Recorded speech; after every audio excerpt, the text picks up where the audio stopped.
Bismillahirrahmanirrahim. Assalamualaikum warahmatullahi wabarakatuh. Innal hamdalillah nahmaduhu wa nasta'inuhu wa nastaghfiruh wa na'udzu billahi min shururi anfusina wa min sayyiati a'malina. May yahdihillahu fala mudilla lahu wa may yudlil fala hadiya lahu. Asyhadu an la ilaha illallah wahdahu la syarika lahu wa asyhadu anna Muhammadan 'abduhu wa rasuluh. Allahumma salli wa sallim ala nuril anwar wa sirril asrar wa tiryakil aghyar ومفتاح باب اليسار سيدنا مولانا محمد المختار وآله الأطهار وأصحابه الأخيار عدد نعم الله وأبطاله. سبحانك لا علم لنا إلا ما علمتنا إنك أنت العليم الحكيم. رب اشرح لي صدري ويسر لي أمري واحلل عقدة من لساني يفقهوا قولي. أما بعد. Pada sidang penonton dan pendengar yang dimuliakan dan dikasihi oleh Allah Subhanahu wa taala, apa khabar semuanya? Mudah-mudahan Allah memberikan kita kesihatan, mudah-mudahan Allah memberikan kita kerahmatan dan keberkatan dalam kehidupan ini. Pada malam ini, alhamdulillah, marilah kita memuji Allah Subhanahu wa taala. Kita perlu bersyukur kerana dengan izin Allah kita masih mampu untuk solat pada hari ini, tuan-tuan. Kerana mungkin ada saudara mara dan sahabat anda kita yang sudah disolatkan. Kita perlu bersyukur kerana dengan izin Allah kita masih mampu untuk mandi pada hari ini. Kerana mungkin ada saudara mara dan sahabat anda kita yang sudah dimandikan. Kita perlu bersyukur kepada Allah kerana dengan izin Allah kita masih mampu untuk berjalan. Kerana mungkin ada saudara mara dan sahabat anda kita yang pada waktu ini sudah diusung di atas papan-papan keranda. Kita bersyukur kepada Allah kerana dengan izin Allah kita masih mampu untuk memakai pakaian. Kerana mungkin ada saudara mara dan sahabat handai kita yang sudah dipakaikan dengan pakaian yang bernama kain kafan. Dan kita perlu bersyukur kepada Allah Subhanahu Wa Taala kerana dengan izin Allah kita masih hidup di negara bertuah ini biarpun dalam keadaan pandemik COVID-19 yang berlaku pada waktu ini. Dan kita perlu bersyukur di ketika majoriti kita duduk di rumah. Ada mereka yang berada di barisan hadapan, ada mereka yang sedang mempertaruhkan nyawa, yang berjuang di hospital, di jalan raya, di sempadan laut, di darat dan sebagainya. Maka syukurilah kerana kita masih ada mereka, para petugas barisan hadapan.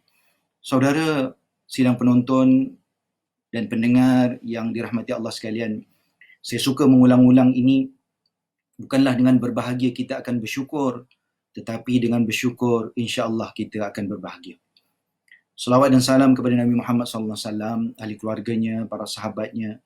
Mudah-mudahan Allah menjadikan kita umat yang sentiasa menuruti dan menghidupkan akan sunnah Nabi sallallahu alaihi wasallam sepanjang kehidupan kita ini. Kepada para petugas barisan hadapan, terima kasih kepada kalian. Semoga Allah Subhanahu Wa Taala terus memberikan kekuatan dan ketabahan buat kalian yang sentiasa melaksanakan tanggungjawab demi keselamatan seluruh warga masyarakat yang lain. Oleh itu bagi kita yang duduk di rumah, stay at home, stay safe dan bertawakal serta berdoalah kepada Allah Subhanahu Wa Taala. Sebelum saya meneruskan topik pada malam ini tentang meet and greet ataupun persiapan kita menghadapi Ramadan dalam suasana normal yang baru, dalam suasana kebiasaan yang baru ini, marilah sama-sama kita beramai-ramai bersama membaca zikir pada waktu malam ataupun zikir pada waktu pagi ataupun zikir yang dianjurkan oleh Nabi SAW. Dalam satu hadis Nabi SAW, dalam riwayat Sayyidina Uthman, Nabi menyatakan, "Ma min 'abdin yaqulu fi sabahin kulli yawmin wa masa'in kulli lailatin bismillahilladzi la yadurru ma'asmihi syai'un fil ardi wala fis sama'i wa huwas samiul alim thalatha marrat lam yadurrahu syai'," kata Nabi.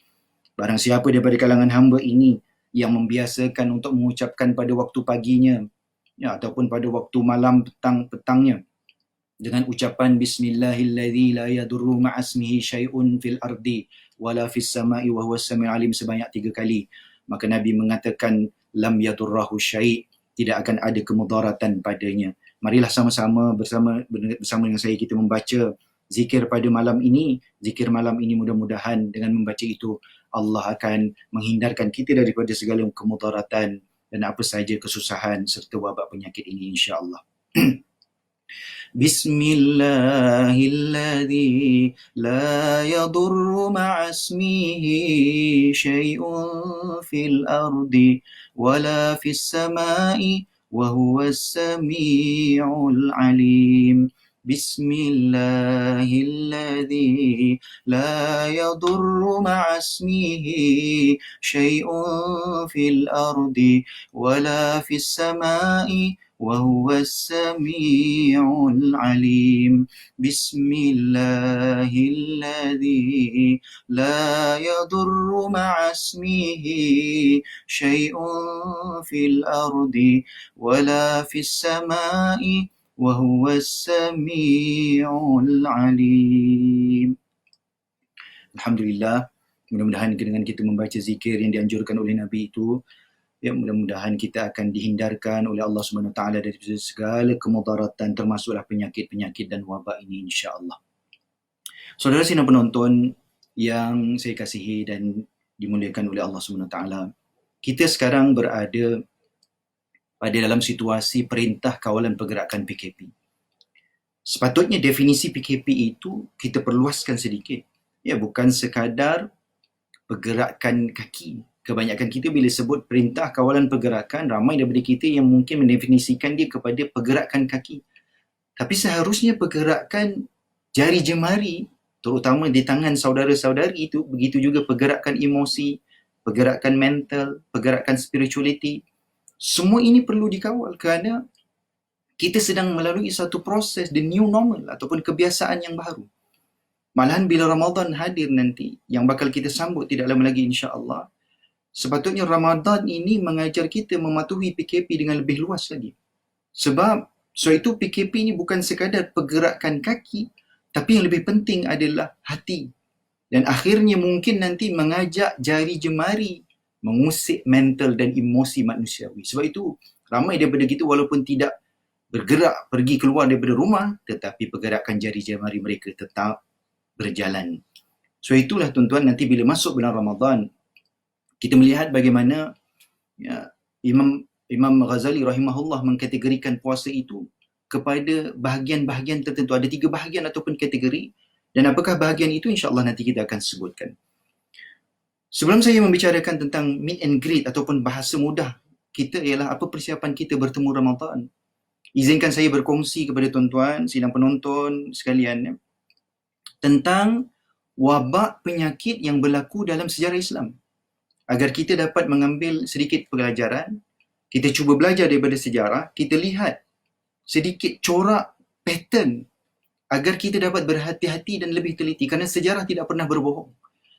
Dan ini saya pernah kongsikan kepada para jemaah-jemaah di masjid sekitar Kuching dan Samarahan sebelum perintah kawalan pergerakan bermula.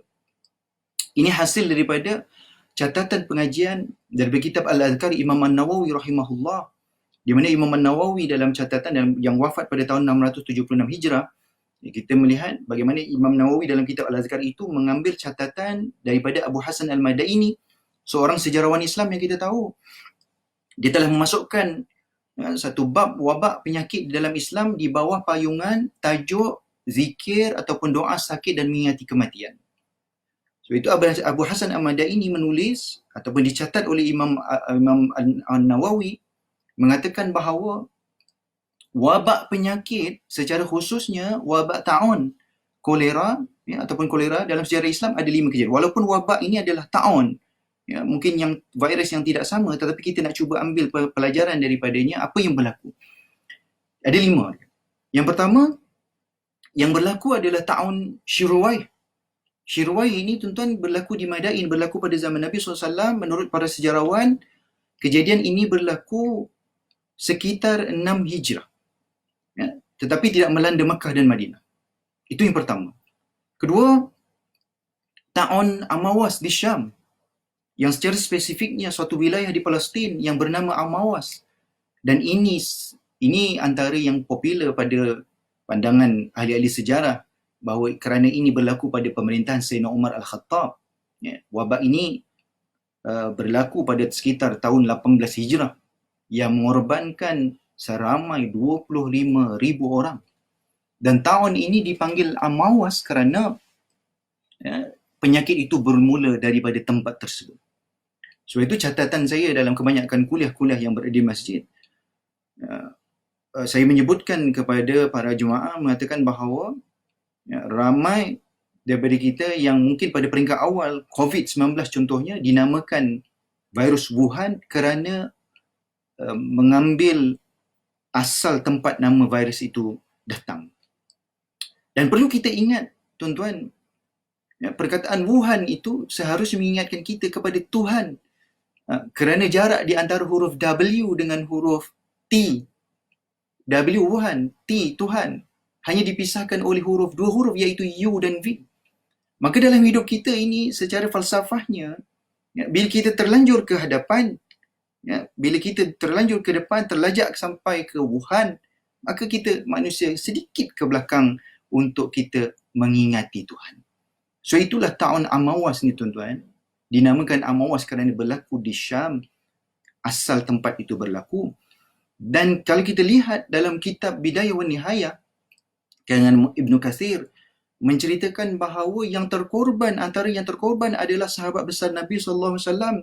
Termasuklah pada waktu itu Abu Ubaidah Al-Jarrah, Muaz bin Jabal, dan ramai lagi sahabat-sahabat besar yang lain. Itu tuan-tuan yang kedua. Kemudian yang ketiga ialah tahun yang berlaku pada pemerintahan Ibnu Zubair sekitar bulan Syawal pada tahun 69 Hijrah. Yang ini kita lihat wabak ini tuan-tuan, dia mengorbankan sekurang-kurangnya 70,000 orang setiap hari selama 3 hari berturut-turut.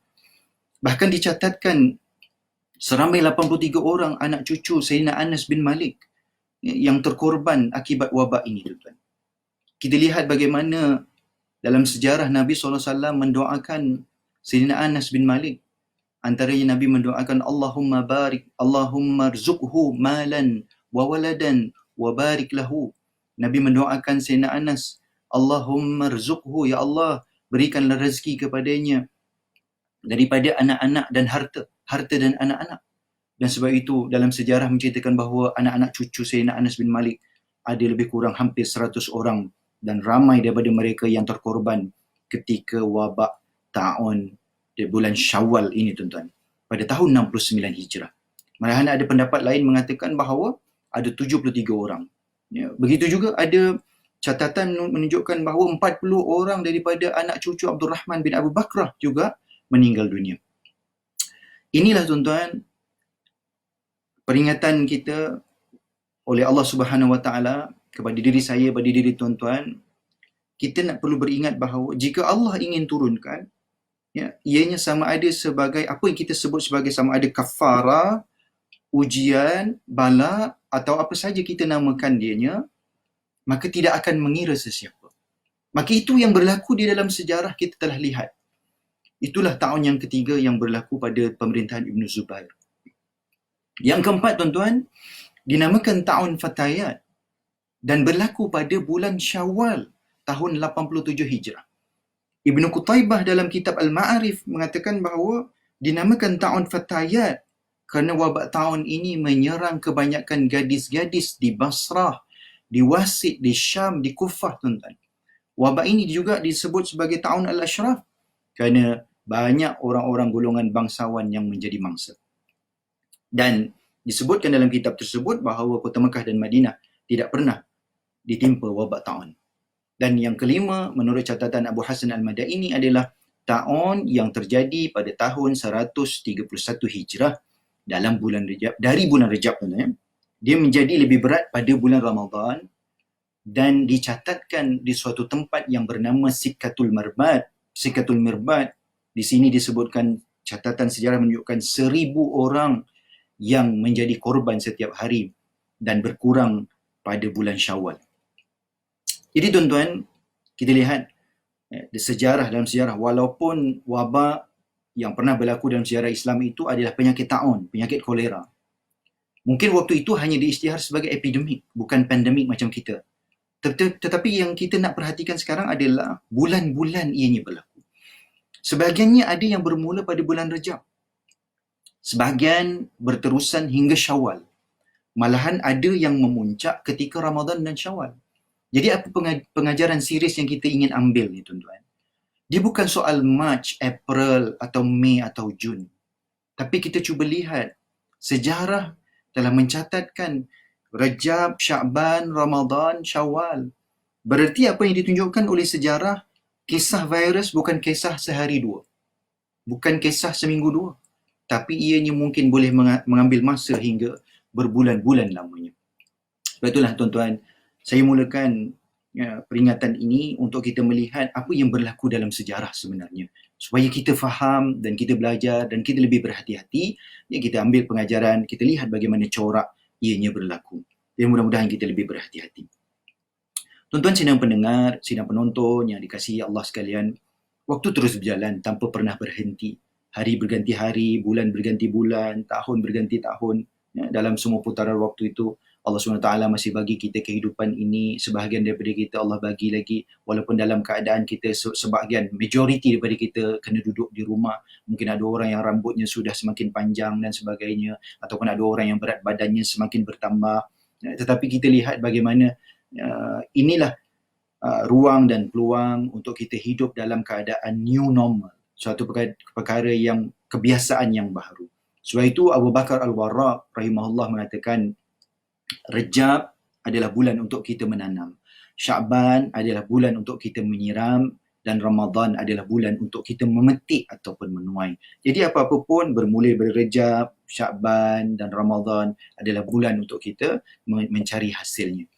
Jadi sebab itu tuan-tuan, bila kita nak masuk Ramadan, kita berdoalah pada Allah SWT. Jika tuan-tuan, kalau kita lah ada sebahagian kita merancang mengadakan kenduri kahwin, terutama bagi tuan-tuan yang ada anak-anak yang sudah sampai masa untuk dinikahkan, mungkin perancangan kita sudah memulakan perancangan seawal yang boleh. Ada orang mungkin persiapan dia sudah setahun, ada orang mungkin setengah tahun, atau mungkin ada orang beberapa bulan. Begitu juga bagi tuan-tuan yang ingin masuk suatu pertandingan, maka segala macam persiapan kita akan buat. Jika ianya pertandingan sukan, persiapan fizikal, persiapan mental, persiapan pemakanan, tempat dan segala macam kita perlu persiapkan.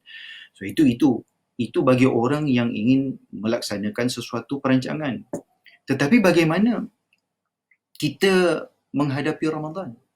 Inilah tetamu yang bakal datang kepada kita setelah 11 bulan yang lalu meninggalkan kita. Suatu waktu dahulu Sayyidina Umar Al-Khattab, bila sampai bulan Ramadan, dia mengucapkan ahlan wa sahlan ya Ramadan, sehingga pembantu-pembantunya menganggap bahawa ada orang, ada tetamu yang berdiri di hadapan rumah. Tetapi begitulah bagaimana para sahabat, mereka berusaha untuk mempersiapkan diri mereka untuk menghadapi Ramadan. Jadi saya ingin kongsi kepada tuan-tuan cara terbaik untuk kita memaksimumkan Ramadan. Sebaiknya kita perhatikan beberapa poin berikut. Pertama, ini persiapan pertama. Pertama, ialah kita kena berdoa. PKP atau bukan PKP, doa satu kemestian bagi seorang hamba. Ini adalah satu keperluan bagi kita yang bergelar makhluk, bergelar hamba. Sebab itulah, bila bulan Rejab, kita tahu bahawa ada satu hadis, Nabi di sana disebutkan bahawa apabila masuk bulan Rejab, maka Nabi akan berdoa, Allahumma barik lana fi Rajab wa Sya'ban wa ballighna Ramadan. Ya Allah, berikanlah keberkatan pada bulan Rejab kami, bulan Sya'ban kami, dan sampaikanlah kami kepada bulan Ramadan. Sebab itu inilah peluang kita tuan-tuan untuk kita berdoa agar Allah memanjangkan umur kita agar kita dapat bertemu dengan Ramadan. Sebab itu kita kena berdoa. Kita kena berdoa mudah-mudahan Allah panjangkan umur kita, panjangkan usia kita, kita dapat bertemu dengan Ramadan. Dan kita juga berdoa mudah-mudahan supaya Allah membantu kita untuk kita beribadat, supaya Allah juga terima amalan kita. Generasi salafus salih, kalau orang-orang terdahulu, mereka selalu mempersiapkan Ramadan ni, menyambut Ramadan dengan sebaik-baiknya. Malahan sebahagian ulama salaf mengatakan, apa mereka katakan? Kanu yad'una Allah sittata ashhurin ayyuballighahum syahr Ramadan, thumma yad'una Allah sittata ashhurin ayyataqabbalahu minhum. Mereka ni tuan-tuan, kebanyakan mereka para sahabat, orang-orang terdahulu, mereka berdoa kepada Allah sittata ashhur, 6 bulan sebelum agar mereka dapat berjumpa dengan Ramadan. Thumma yad'una Allah, kemudian mereka berdoa lagi kepada Allah selepas 6 bulan lagi selepas Ramadan, supaya Allah menerima amal apa yang mereka buat sepanjang bulan Ramadan. Itu bagaimana mereka, kalau kita lihat, ya, bagaimana orang-orang terdahulu, ya, sampai begitu sekali mereka berdoa, 6 bulan preparation mereka berdoa, ya, supaya bertemu dengan Ramadan. 6 bulan lagi selepas Ramadan mereka berdoa, ya, supaya Allah terima apa saja amalan mereka sepanjang bulan Ramadan.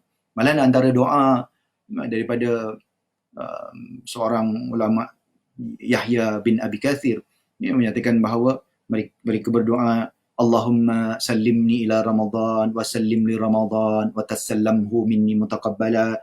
Ya Allah, ya, selamatkanlah aku sampai kepada bulan Ramadan dan selamatkanlah aku di dalam bulan Ramadan dan terimalah amal-amalku dalam bulan Ramadan. Itu tuan-tuan. Maka itulah persiapan yang pertama, iaitu kita berdoa. Jadi apa yang new normal, apa yang kebiasaan barunya? Jika dulu mungkin ada kita yang tak perasan pun bulan Rejab, yang tak perasan pun bulan Syakban, tiba-tiba saja penyimpan maha besar sudah buat pengumuman. Ya, ramai daripada kita yang mungkin terlalu leka dengan urusan dunia, ya, sehingga akhirnya berdoa pun kita mungkin kurang. Jadi apa yang new normal dalam tempoh PKP ini, ya tuan-tuan, terutama kita yang duduk di rumah kali ini, hanya tinggal kita dengan Ramadan. Ya, hanya tinggal kita dengan keluarga. Mungkin hanya kita dengan kawan-kawan di asrama, ya, dalam lingkungan yang lebih kecil. Jadi konsentrasi sepatutnya lebih kita memberi tumpuan kepada Ramadan, maka berdoalah.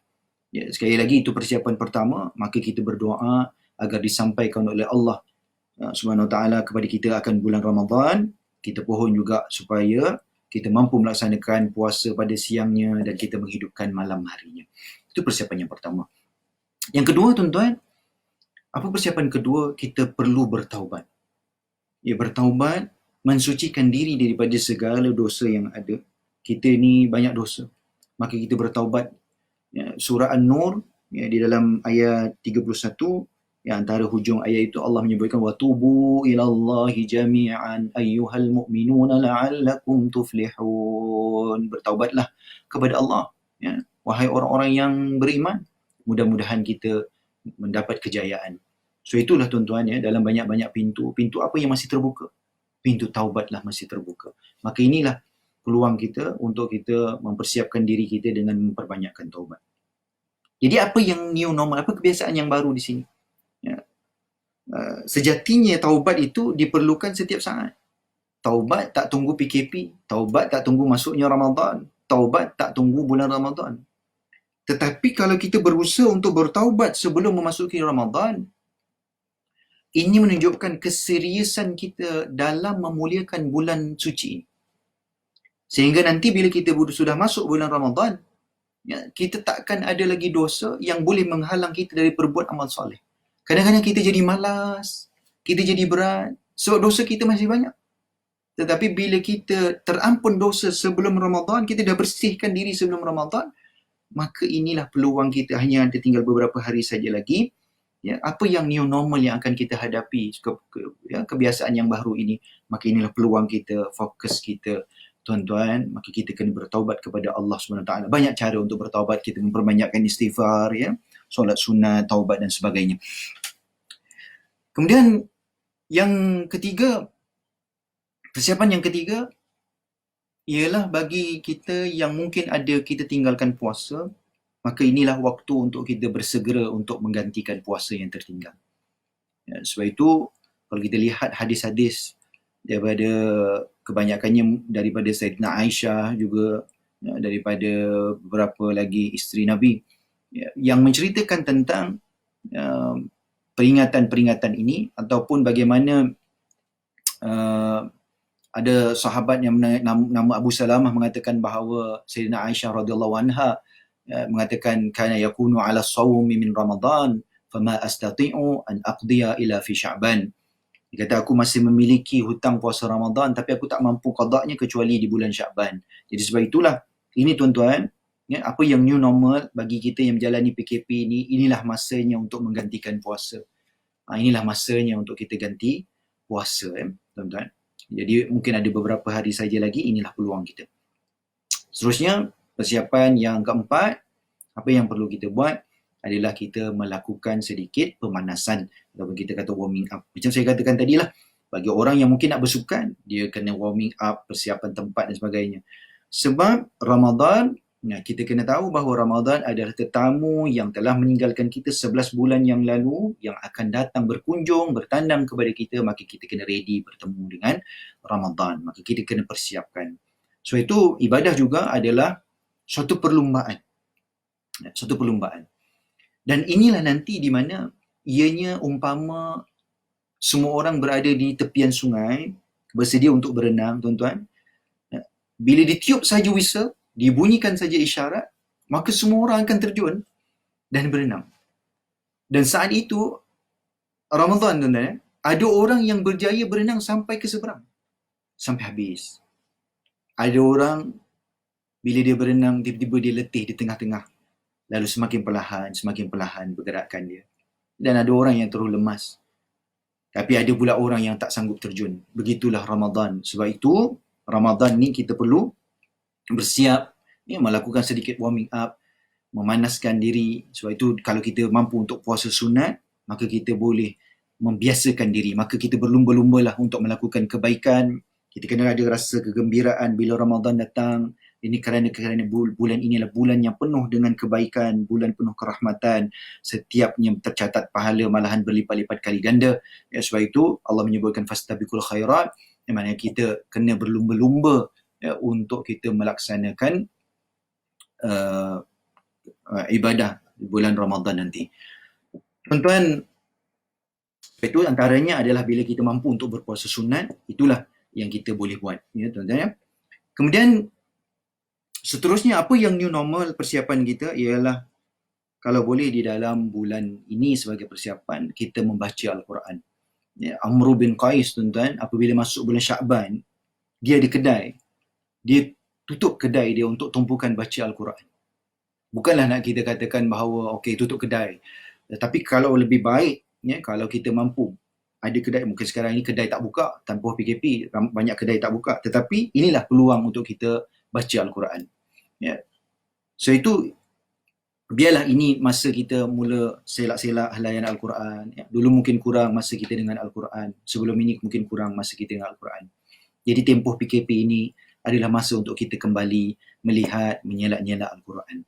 So inilah antara persiapan-persiapan yang perlu kita buat sebelum Ramadan datang. Dan selain daripada itu, apa yang lain yang boleh kita buat sebagai persiapan yang kita boleh laksanakan ialah kita perlu tambah ilmu.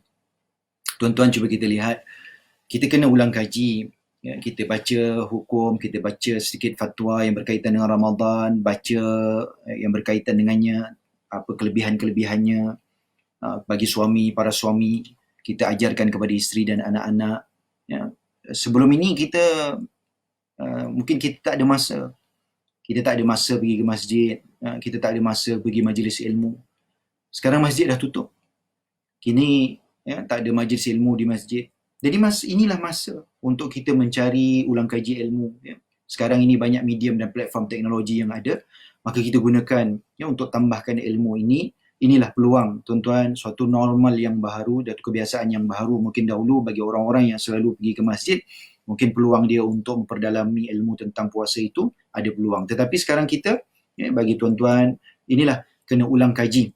Kita ulang kaji, kita baca tentang hukum, apa yang membatalkan, apa perkara syarat sahnya, dan sebagainya, bagaimana niat puasa dan sebagainya, kelebihan-kelebihan. Malahan kita boleh melihat apakah perkara-perkara sunat di dalamnya, seperti bersahur,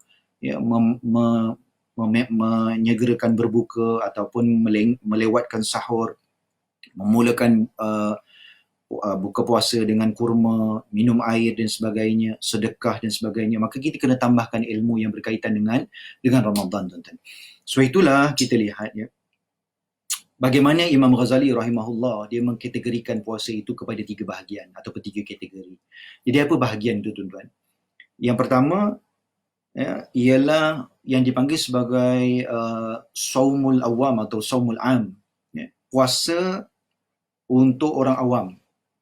Yang mana puasa untuk orang awam ni ialah puasa tahan makan, tahan minum dan perkara membatalkan puasa. Itu yang pertama. Saya pergi yang ketiga dulu. Yang ketiga menurut Imam Ghazali, ini puasa VVIP tuan-tuan. Khawasil khawas ataupun khususil khusus, ini VVIP untuk para nabi, siddiqin, muqarrabin. Tetapi yang saya nak beri pertekanan adalah peringkat yang kedua, yang mana kita boleh berusaha untuk sampai ke situ.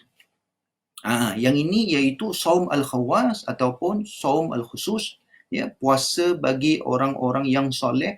Yang ini kita panggil khusus untuk VIP. Jadi kita kena azam tahun ini supaya kita boleh upgrade dalam tempoh PKP ini, kita upgrade sedikit, ya, puasa kita kepada level VIP.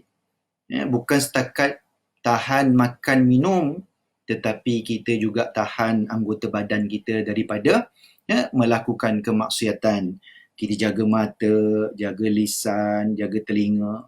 Kalau kita masih tempoh PKP dalam Ramadan ini, banyak perkara yang kita boleh jaga, tuan-tuan.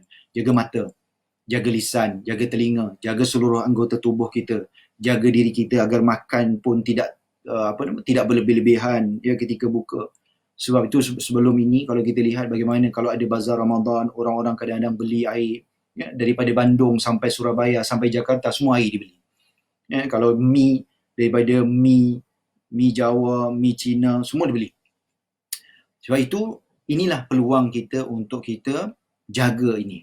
Jadi supaya kita dapat meningkatkan level puasa kita pada suatu level VIP ataupun saum al-khusus ataupun saum al-khawas, ya, puasa orang soleh, maka kita tingkatkan. Kita jaga mata, jaga lisan, jaga telinga, jaga seluruh anggota tubuh kita, jaga diri kita agar makan pun tidak lebih-lebih, terutama bila berbuka puasa. Dan yang penting adalah kita jaga hati kita agar ada khauf dan roja, iaitu agar ada rasa takut pada Allah, agar ada rasa berharap pada Allah Subhanahu Wa Taala. Ya, cuma new normalnya apa yang baru ni, tuan-tuan, ia menjadi medan latihan untuk kita upgrade diri kita, tuan-tuan. Maka itulah antara beberapa persiapan-persiapan Ramadan yang saya ingin kongsikan dengan tuan-tuan. Jadi sebagai tambahan, apa yang saya ingin sebutkan kepada tuan-tuan pada malam ini adalah iaitu amalan, antara amalan di dalam bulan Ramadan supaya kita boleh memperbanyakkan amalan, dan ini amalan yang berkaitan dengan zikir, ya. So itu di dalam hadis, satu hadis yang panjang, maka Nabi menyebutkan di sana fastaksiru fihi min arba'in hisal, maka perbanyakkanlah kalian daripada 4 perkara. Apakah 4 perkara itu? Kata Nabi SAW, iaitu 4 perkara itu ialah khaslataini tardawna bihima rabbukum, iaitu 2 perkara, tuan-tuan, yang kita, kalau kita buat, yang kita buat ini, dua perkara ataupun 2 perkara itu yang akan menyebabkan Allah Subhanahu Wa Taala akan redha kepada kalian, itulah. Dan 2 perkara lagi yang akan menyebabkan Allah iaitu yang pertama ialah 2 perkara yang akan menyebabkan Allah Subhanahu Wa Taala redha, 2 perkara yang Allah Subhanahu Wa Taala redha kepada kita, ya. Maka pada bulan ini perbanyakkanlah 4 perkara. 2 perkara yang menyebabkan Allah Subhanahu Wa Taala redha kepada kalian, dan 2 perkara adalah perkara yang sangat kita perlukannya. Apakah perkara yang sangat kita memerlukannya itu? Maka di sana digalakkan untuk kita memperbanyakkan. Pertama adalah la ilaha illallah, ya, kalimat la ilaha illallah. Semua memperbanyakkan kalimat la ilaha illallah. Fa syahadatu an la ilaha illallah, pun kita membaca syahadah supaya kita memperbanyakkannya. Dan kita juga memperbanyakkan wa tastaghfirunahu, iaitu kita memperbanyakkan istighfar. Inilah 2 perkara yang kata Nabi SAW, kalau kita, 2 perkara ini yang akan menyebabkan Allah SWT akan redha kepada kita. Dan 2 lagi perkara itu, kata Nabi, adalah 2 perkara wa khaslataini la ghina alakum anhuma, yang sangat-sangat kita perlukan. Apa dia, tuan-tuan? Iaitu kita kena berdoa minta kepada Allah syurga dan minta dijauhkan daripada api neraka. Ya, fatas'aluna Allah al-jannah wa ta'awwazuna bihi minan nar. Dan itulah antaranya empat perkara ataupun zikir itu, maka antaranya kita membaca La ilaha illallah, astaghfirullah, as'alukal jannah, wa a'udzubika minan nar. So itu kalau orang-orang yang pergi ke tarawih tuan-tuan, mereka pergi ke sembahyang tarawih biasanya kadang-kadang di rakaat yang keempat, maka akan dibacakan doa Allahumma inna nas'aluka ridhaka wal jannah wa na'udzubika min sakhatika wan nar. Ya, apa doa itu? Ya Allah, kami meminta kepadamu nas'alukal jannah, akan syurgamu, wa na'udz Allahumma inna nas'aluka ridhaka. Ya Allah, kami meminta kepadamu akan redamu dan surga, dan juga kami memohon kepadamu perlindungan daripada kemarahanmu dan daripada api neraka. Itulah antara perkara yang kita boleh buat sepanjang Ramadan ini. Sebenarnya banyak lagi perkara, tapi untuk peringkat awal ini saya ingin kongsikan kepada tuan-tuan 4 zikir sepanjang Ramadan. Maka bacalah la ilaha illallah, astaghfirullah, nas'alukal jannah wa na'udzubika minan nar. Terakhirnya tuan-tuan, apa yang saya ingin kongsi tuan-tuan, inilah. So itu kita gunakanlah peluang sepanjang tempoh PKP ini, kita untuk mencontohi Nabi SAW, bagaimana Nabi menghidupkan Ramadan, bagaimana para sahabat menghidupkan Ramadan. Betul lah bahawa kita memang berbeza dengan Nabi, terutama memang kita berbeza. Kita sangat berbeza dengan Nabi, kita orang biasa. Tapi kita kena lihat tuan-tuan, saya biasa sebut ini di beberapa masjid, banyak yang saya sebutkan, beza kita dengan Nabi itu sikit saja tuan-tuan. Makan, Nabi tu makannya sikit saja. Kita ni sikit-sikit makan. Tidur, Nabi tu tidurnya sikit saja. Kita ni sikit-sikit tidur. Jadi ni tuan-tuan, dua perkara ni yang dalam bulan puasa ni, mudah-mudahan itu tak berlaku pada kita kalau kita nak contohi. Dan satu lagi apa tuan-tuan? Marah. Nabi tu marahnya sikit saja. Kita ni sikit-sikit marah. Jadi puasa juga boleh menahan kita daripada marah. Jadi mudah-mudahan itu antara beza kita dengan Nabi SAW. Walaupun nampak macam sikit, bunyinya macam sikit, tetapi sebenarnya sangat besar beza antara kita dengan Nabi SAW. Jadi tuan-tuan, marilah kita berdoa moga Allah Subhanahu Wa Taala memanjangkan umur kita, berikan kita kesihatan, berikan kita kekuatan, untuk kita bertemu Ramadan, seterusnya dapat menghidupkan amalan di dalamnya. Kalau sebelum COVID-19 ini, banyak masjid ataupun banyak tempat yang menyediakan menu untuk ibadah berbuka sebelum ni kalau kita lihat. Maka kita perlu juga ada menu untuk ibadah sepanjang hari atau sepanjang bulan Ramadan. Kalau kita ada menu seperti nasi, bubur, kuih muih, maka kita juga perlu menghiasi Ramadan kita dengan menu ibadah. Seperti puasa, solat tarawih, tahajud, qiyam, baca Quran, sedekah, berzakat dan lain-lain menu amalan. Kebaikan biarpun majoriti kita hanya mampu melaksanakannya dari rumah sahaja. Moga kita dipilih oleh Allah Subhanahu Wa Taala untuk semua kebaikan itu dan kita mendapat kebaikan sepenuh Ramadan. Amin ya rabbal alamin.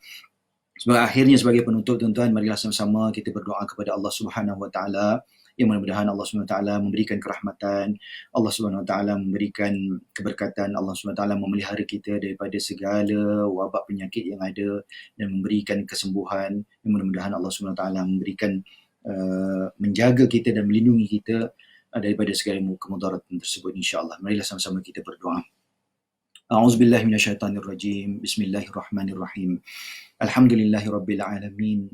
Hamdan hamidin, hamdan syakirin, hamdan katsiran tayyiban mubarakan fi, hamdan yuwafi ni'amahu wa yukafi'u mazidah. Ya Rabbana lakal hamdu kama yanbaghi li jalali wajhika wa 'azimi sultanik. Allahumma ya Allah, ya Hayyu ya Qayyum bi rahmatika nastaghits. Ya Hayyu ya Qayyum bi rahmatika nastaghits. Ya Hayyu ya Qayyum bi rahmatika nastaghits. Ya Allah, pada hari ini kami mohon padamu, panjangkanlah umur kami ya Allah, walaupun sehelai nafas, walaupun sedetik, maka berikanlah kami peluang untuk kami hidup dan memasuki Ramadan pada tahun ini ya Allah. Ya Rahman ya Rahim, andai Nabi-Mu menangis kerana menantikan Ramadan, siapalah kami ya Allah. Banyak perkara kami minta padamu ya Allah, kami hamba-Mu yang mungkin sedikit kurang ajar ya Allah. Kami tak sedar, kami hamba yang tidak sedar diri ya Allah. Kami beramal sedikit, tapi kami minta banyak padamu ya Allah. Pertemukanlah kami dengan Ramadan ya Allah, agar kami nanti dapat mengecapi Lailatul Qadar ya Allah. Ya Allah ya Fattah ya Alim.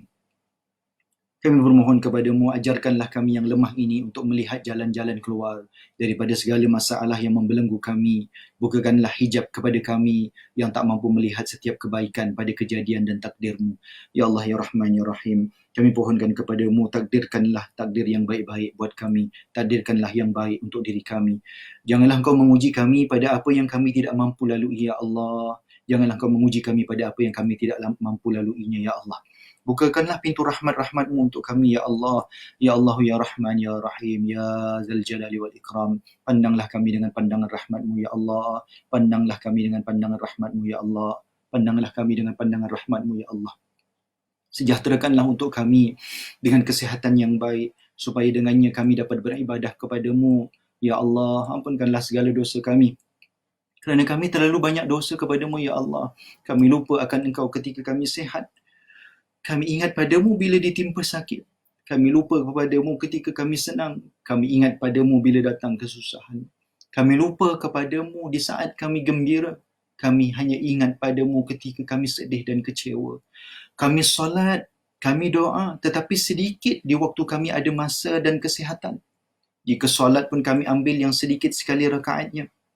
Namun jika diberi masa dan harta, pasti kami akan mengambil yang paling banyak. Bantulah kami, Ya Allah. Berilah kami kekuatan untuk memperbanyakkan solat dan doa kami untuk terus mengingati, dan doa kami agar kami dapat terus berterusan mengingatimu, Ya Allah. Kami habiskan usia muda dengan keseronokan dunia. Kami mula mengingatimu ketika usia kami sudah tua, Ya Allah. Justru itu, Ya Allah, ampunkanlah semua dosa kami. Berilah kekuatan kepada kami untuk melawan hawa nafsu dan dunia ini yang sentiasa melalaikan kami daripada mengingatimu, Ya Allah. Ya Allah, Ya Rahman, Ya Aziz, Ya Jabbar. Jika ada dalam kalangan kami mereka yang kau uji dengan kesusahan, maka bantulah mereka, permudahkanlah urusan mereka. Jika ada dalam kalangan kami orang-orang yang bersedih hati, berikanlah ketenangan dan jalan keluar kepada mereka. Jika ada dalam kalangan kami orang yang berhajat dengan keperluannya, maka tunaikanlah hajat mereka dan cukupkanlah keperluan mereka. Jika ada dalam kalangan kami ini mereka yang kau uji dengan sakit, Ya Allah, maka kau sembuhkanlah mereka, Ya Allah, agar dapat beribadah bersama dengan kami, Ya Allah. Jika ada dalam kalangan kami ini orang-orang yang derhaka kepada ibu dan ayah mereka atau terkurang dalam melayani mereka, maka engkau ampunilah mereka, Ya Allah. Jadikanlah kami anak-anak yang taat dan berbakti. Sesungguhnya engkau lah Tuhan yang maha mendengar lagi maha mengasihi, Ya Allah. Ya Allah, janganlah engkau jadikan Ramadan ini sebagai Ramadan yang terakhir buat kami, Ya Allah. Jangan engkau jadikan Ramadan ini sebagai Ramadan yang terakhir buat kami, Ya Allah. Maka temukanlah kami dengan Ramadan yang akan datang ini, Ya Allah. Dan jadikanlah Ramadan, walaupun dalam tempoh kami berada dalam PKP ini, Ya Allah, sebagai Ramadan yang terbaik buat kami dalam kehidupan sejarah hidup kami, Ya Allah. Rabbana, Ya Rabbana, Allahumma barik lana fi Sya'ban, wa ballighna Ramadan, wa ballighna Ramadan, wa ballighna Ramadan. ربنا آتنا في الدنيا حسنة وفي الآخرة حسنة وقنا عذاب النار سبحان ربك رب العزة عما يصفون وسلام على المرسلين والحمد لله رب العالمين تقبل الله منكم أقول قولي هذا وأستغفر الله العظيم لي ولكم وبالله التوفيق والهداية والسلام عليكم ورحمة الله وبركاته. Rahmat berlimpah